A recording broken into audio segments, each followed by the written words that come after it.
Hey guys, it's me Seren back with another video. So this video is going to be about the audio for Barbie Tingz and Chun-Li and also Beyonce's performance at Coachella, which everyone's been calling Beachella. So I was trying to wait for the video, the official video for Chun-Li and Barbie Tingz. But as of right now, me recording this video is not out yet. But I knew I was gonna do this video on Beyonce, so I was like, I might as well just I only have a little bit to say about the audio for right now, and then when the actual official videos come out, I'll do another video on that. But basically, so Chun-Li and Barbie Tingz both fucking go hard as fuck. Basically, I feel like number one, Nicki's mad. Y'all pissed Nicki off. Everybody trying to say that Nicki's not the queen and this and that for me personally, I feel like nobody's touching Nicki's talent. You could say whatever you want about whatever else you want, but nobody's touching Nicki's talent. Nicki is a talented ass fucking bitch. Her lyricism is on par. Her bars, her flows, her ability to spit, her ability to ride a beat. No, none of the other girls are touching Nicki, period, number one. I mean, obviously that's subjective, so that's my opinion, but I said what I said. None of the other girls are touching Nicki, period, in my opinion. And Nicki has also, even held her own against, the greats, Jay-Z, Kanye West, no, it's just nobody's touching Nicki. Nobody's touching Nicki. And I kind of feel deep down, that's why a lot of people hate her. Because everybody knows, this bitch just has the talent. She just has the God-given fucking talent, or, whatever you want to call it. Now, I do think that Nicki knows that she has the talent. So Nicki sometimes gets lazy. She rests on her laurels. She chills. But I feel like she's mad, basically, because she felt like people was trying to prop up a motherfucking false god, a false idol, as if this false god or this false idol was as talented as Nicki, which is not true. I don't care. That's not subjective. This false god is not as talented as Nicki Minaj's, period. And so I feel like basically Chun-Li and Barbie Tingz is Nicki's way of saying no, I could spit, I could rap, y'all might have forgot, but I'm still that bitch. Now, but again, Nicki was resting, she was resting. So you can't rest. You always have to be hungry. You always have to want to eat, or else this is what we saw happen was exactly what people will try to do. If you ever rest, people are going to try to get you the fuck out of here. But nobody's been able to get Nicki out because, yet again, nobody's touching her talent, period, right? Nicki's wordplay, again, her lyricism, Nicki will really have you pulling out fucking dictionaries and thesauruses, her rhyme schemes, her flows, nobody's touching it. And at the same time, Nicki can also make songs that pop. That's normally an issue with, lyricists. Lupe Fiasco comes to mind immediately, making these, super smart, metaphorical, fly-over-your-head bars that you cannot understand or that you cannot vibe to, that you cannot rock out to. Nicki has always been able to find that sweet spot, same with the Jay-Z, been able to find that sweet spot. I'm going to give you pen, Hove did it all without a pen, but that's neither here nor there. But I'm going to give you pen game, and I'm also going to give you, at the same time, fun. I'm going to give you something you could vibe to in the club. Chun-Li, that song is going to go hard in the clubs. That song's going to go fucking bananas in the clubs. And now she's trying to be friends I forgot. And to me personally, also, Chun-Li has that old school Wu-Tang. And I love Wu-Tang. My mom loves Wu-Tang. I grew up listening to a lot of Wu-Tang. A lot of fucking Ghostface Killer, the Pretty Tony album, Fish Scales, that old school kind of gritty New York hip hop, but with a modern day, fresh, original kind of twist on it. With that Nicki, it's Nick, Nicki's the king. You had all these people talking about, oh, this person's the king of New York, this person's the king of New York. No, it's Nick. That's it. I don't want to hear it. That's all. Chun-Li and Barbie Tingz is both her coming for her shit. I'm in my prime. Optimist. Sagittarius, so I'm an optimist. Who else is coming up with those kind of cadences? Not just shit you could just, go ham to in the club. Everybody loves a fucking ham song where we rhyme money with money with money with money with money 8 times in a row with honey, with dummy, with Sunny. We all like that type of shit, of course. That's the shit that you fucking get drunk and wild out to. But like, who is coming with the again with the wordplay, with the lyricism, but with the still, but it punches. It's still a punchline. It's still something that you could get. It's still something that you could jam out to. Nicki, that's it.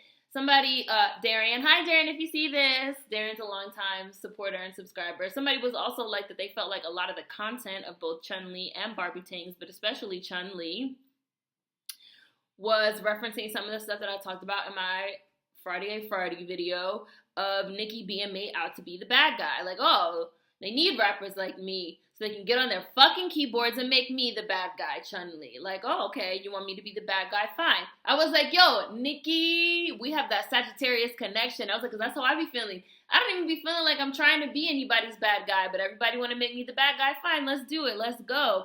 And I kind of feel like I was saying in that video, there was a setup for Nicki to be the mean one, for Nicki to be, that black bitch with the fucking attitude problem, exactly like I said in that video, because of the way that she looks, in my opinion, because of, you know, her I'm the best persona, even though she is the best. It's true. Nicki has been set up to be the fall guy, basically. And on these tracks, she addressed that, which I fucking respect. People can also say what they want about beef and about Nicki and this and that. Every beef that Nicki has been in, she has addressed on wax. Every beef that Nicki has been in, she has addressed on wax. Now, she may have also given interviews because people are going to ask her about it and rah, rah, rah, this, that, and the third. But every single beef, Nicki has addressed on wax. Like, okay, I'm going to use my fucking talent. I'm going to use my flows, and it's going to get addressed, right? Period. I respect that. And I respect her even embracing this bad guy role of, okay, you bitches want to paint me as the bad guy. Well, you're never going to see a bad guy do it like me because I'm that bitch. I'm the one. That's it. Which one of these bitches is stepping to me? None of them. I applaud that bitch. She is the bad guy, Chun-Li. She's a savage. That's it. That's the end. I don't want to hear nothing else about it. And again, just like, watch these fucking industry politics. Watch how they set up certain people to be the fucking, again, the false idol, the false gods. Watch how they set up certain people to be the good one, the funny one, the ha ha ha. Watch how they set up, especially women and especially black women. Look how they set up certain ones to represent certain types of shit. Look at how they set up certain ones to play certain types of positions. And then ask yourself, why? Why? Look at the way that this shit is being positioned because of things like skin color, because of things, again, especially with fucking black women, because of things like racial ambiguity. Look at who's gonna fucking get the support and who's not gonna get the support, because all that shit plays into this larger fucking pervasive ass system of racism, white supremacy. Seriously, like, even if all the white people fucking disappeared tomorrow, this would still be an issue that we have to deal with in our own communities, of the way that we propagate this shit amongst ourselves. So kudos to Nicki. I loved both of the tracks. Me personally, I like Chun-Li a little bit more. I know a lot of people are saying they like Barbie Tingz because they feel like on Barbie Tingz, she's just like spitting, which she definitely is. But like, just the energy of Chun-Li, like I said, like that Wu-Tang, that hardcore Street Fighter influence with the fucking boom, boom, boom, boom, which also again makes me think of Wu-Tang. Like, it's just something about that I just like love. It's just like, it's fresh and new, but it does still have that old school fucking hip hop vibe. But like, even the new like generations, it's Nicki. Like, I don't know, like, it's just Nicki. Like, she just has that thing, that whatever it is. So I love both of the tracks. I'm still waiting for the visuals. Once the official visuals come out, I'll probably do a video on both of the visuals at once. So that's Chun-Li and that's Barbie Tingz, standing out. Love it. So Beyonce, Coachella, Beachella. So Beyonce was the headliner of Coachella. She was supposed to headline Coachella last year, but she ended up getting pregnant with the twins, so she wasn't able to do it. So she came back and headlined this year. She's the first ever black headliner at Coachella in the history of the show, which she pointed out before her set started. Her set was like 2 hours. It was like a long ass set. It was basically like a full concert. And I was like, listen, you guys know I've never been a fan of Beyonce. Now I'm like a Destiny's Child stan. I love the fuck out of Destiny's Child, but I've never really been a fan of Beyonce as a solo artist. Beyonce has had, I loved her first album. Well, I liked her first two albums.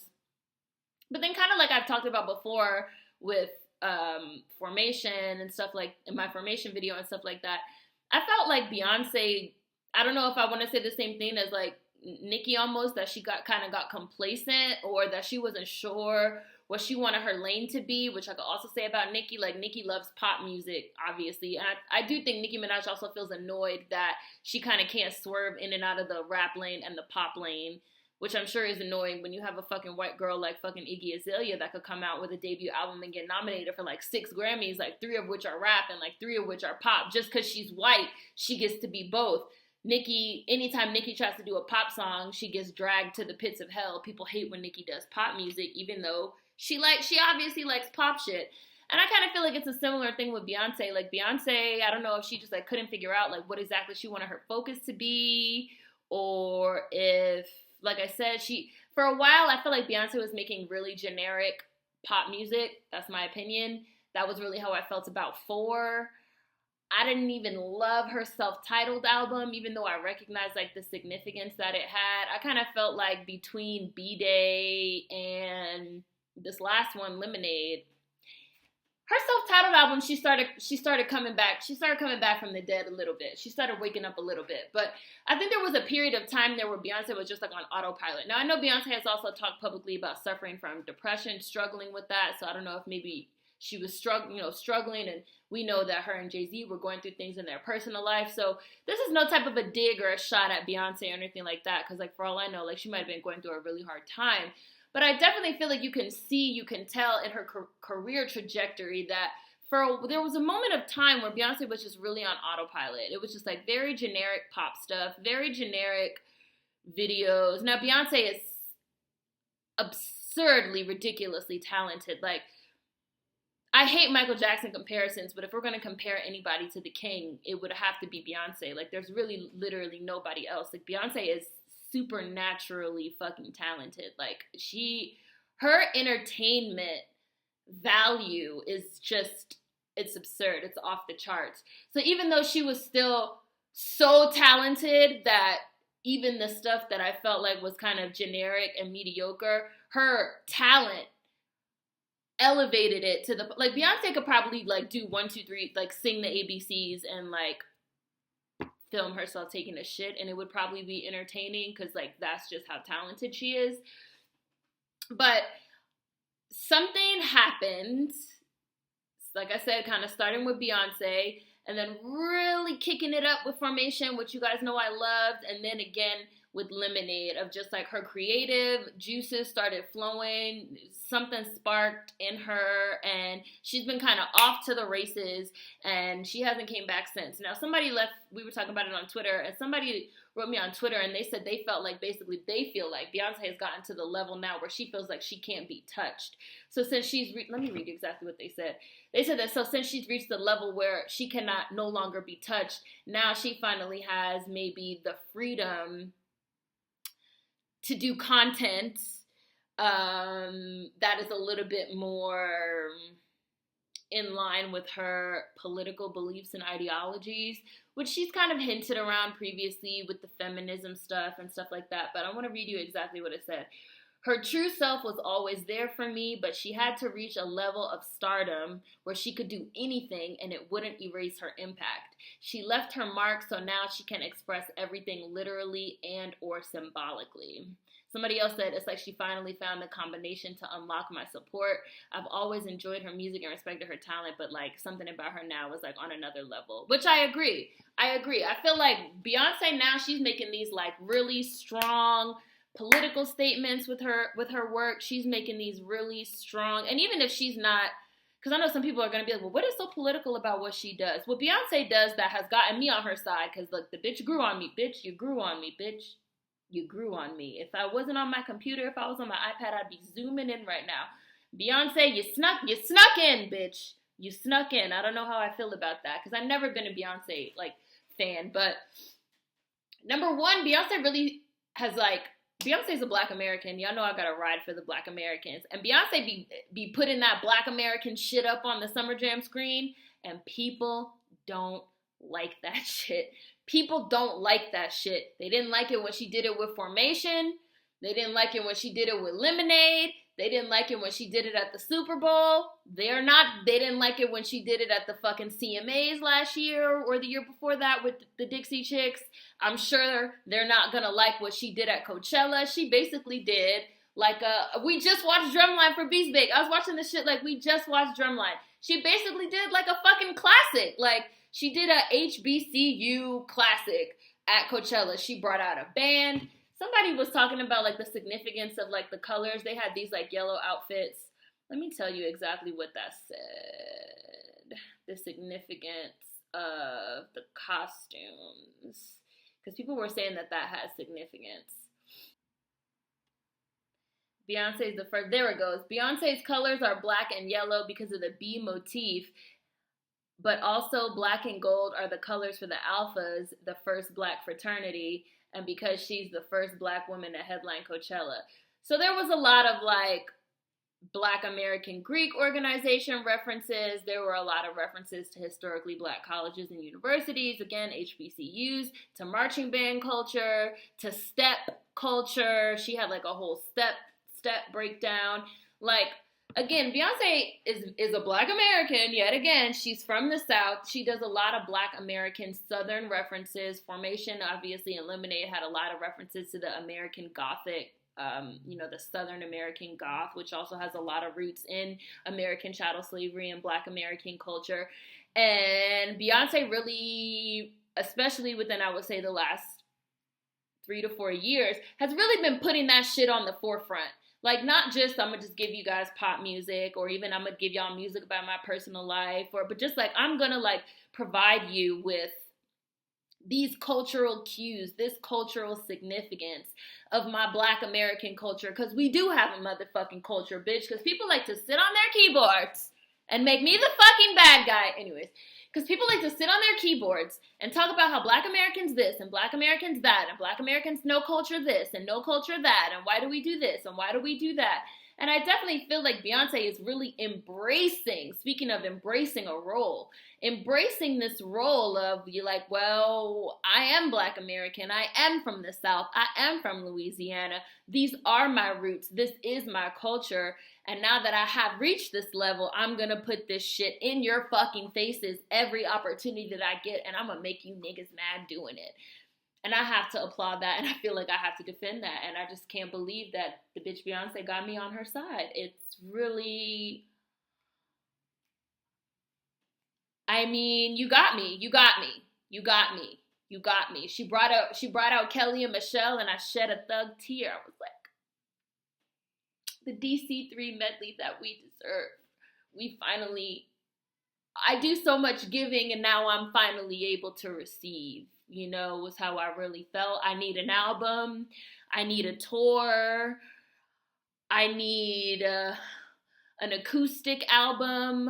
I need to know if Tina designed those costumes, bitch, because I felt like it was 1999 again for a quick second. Like, I felt like I was a child again for a moment while I was watching. Kelly came out with the afro, with the legs and the thighs looking like breakfast. Michelle came out. Y'all always trying to disrespect Michelle. Like, Michelle is the queen of a bridge. Michelle will give you hoes a bridge. Yes, she will. Solange came out. I hate Solange as a blonde. I can't get behind this platinum blonde thing she's doing. I don't like it. But you guys know I still love Solange. That's my girl. She came out and they did a super cute little like dance break to Get Me Bodied, which I do like Get Me Bodied. I've always liked Get Me Bodied. And I like Get Me Bodied too because something about Get Me Bodied also even makes me think of Black American culture. Like, pat your weave, ladies, pat your weave, ladies, watch it while he check up on it, which is also my song with Slim Thug. So I really respect what Beyonce's doing. If it is that she had to get to a level where now she feels more comfortable in herself as an artist. I've also seen people say that like maybe her becoming a mother, they feel like might have had something to do with her kind of like coming into her identity a little bit more or fusing, to be molded, because Beyonce has also talked publicly about being molded, even being molded as a child, being in beauty pageants and stuff like that, being molded and allowing people to mold her in a certain type of way. So maybe now she's feeling a little bit more comfortable in just being herself, taking back those creative reins, no longer kind of feeling that pressure to be perfect, which she's talked about, to be this kind of robot again. Like, perfect is no fun. Like, perfect, robotic, churning out these generic pop hits, shit that's gonna be beloved by the masses. I have a personal fucking philosophy that anything that too many people like is a bad thing. That's just like my personal, again, that's one of my personal philosophies, because there's like so many people, there's like billions literally of people on the planet. We should all have our own ideas and our own opinions. Now, we can agree with each other. We could maybe fall in line with each other's ideologies in terms of I respect that. I see your point. But anything that too many people blindly like is a bad thing, in my opinion. So, because it's that means you're not challenging anybody. If we can just all agree that we love it, then no one's being challenged. So, I just really respect what Beyonce is doing right now. And again, with her interpretation of now it's Black American Southern culture specifically, because she's from the South, because Black American culture in the Midwest, Nelly, St. Lunatics and stuff like that would be different. Black American culture in New York would be different. Black American culture out in California on the West Coast would be different. But what she's doing in terms of putting her bounce culture, her Louisiana culture, her Southern culture, her, again, Black American HBCUs and band culture and all that, I think it's amazing. I think it's really incredible, and I just really, really respect it a lot. I really fucking respect what she's doing right now, like I said, and she's making people, number one, she's confusing the hell out of people because they don't know. Because 5 years ago, that's not the performance you would have got from Beyonce at Coachella. 5 years ago, that's not the performance she would have got from Beyonce at the Super Bowl, where she had people come out literally dressed like Black Panthers. 5 years ago, these are not the performances and the ideologies and the symbolisms and, again, the cultural signifiers. Now, maybe 10 years ago, Dangerously in Love era, B-Day era, Beyonce, you might have got it. But like I said, she kind of went on autopilot for a while. She hit the snooze button, but the bitch is awake now. The alarm went off. She fucking came back to life. And I appreciate it. I really, really, I fuck with what she's doing. One thing I will say, I know y'all gonna hate me. I've always said that I've never thought Beyonce was the best dancer. She's no Ciara. I'm sorry, Ciara could outdance Beyonce. Beyonce has improved a lot, but I do feel and again, this is kind of getting back to her being a perfectionist. A lot of her routines at this point are starting to look the same. Even the routine that she did at Coachella when she first came out, even if I don't know the exact moves that she's gonna do, I have an idea of how the routine's gonna go. It's gonna be and just the way that she moves is it's a certain type of way. I don't know, I wish it was a little bit more organic, a little bit more fluid, but I don't know if Beyonce could, she's a Virgo, I don't know if she could release the control to that level. But I just don't want her to get back into a rut of same thing over and over and over, just so you could say that you're hitting a mark. And again, that goes back to pageant culture, because in pageant culture, you hit a mark. You hit a mark. It's not about necessarily fluid and organic expression, creative expression. It's about performing the routine perfectly and hitting the marks. And sometimes I do think Beyonce looks like she's counting steps in her head even. So I would just say, obviously, I don't know if Beyonce's ever going to see this, but that's one of my only complaints, my only criticisms, one of the few gripes that I have is that I'm starting to get that same old feeling with some of her dance routines. But other than that, I thought it was great. Go Beyonce. Kudos to you. You converted me. I'm on your side. So that's what I thought. Chun-Li, Barbie Tingz, Beachella. What did you guys think? Drop a comment. Links in the description box as always. See you guys next time. Peace.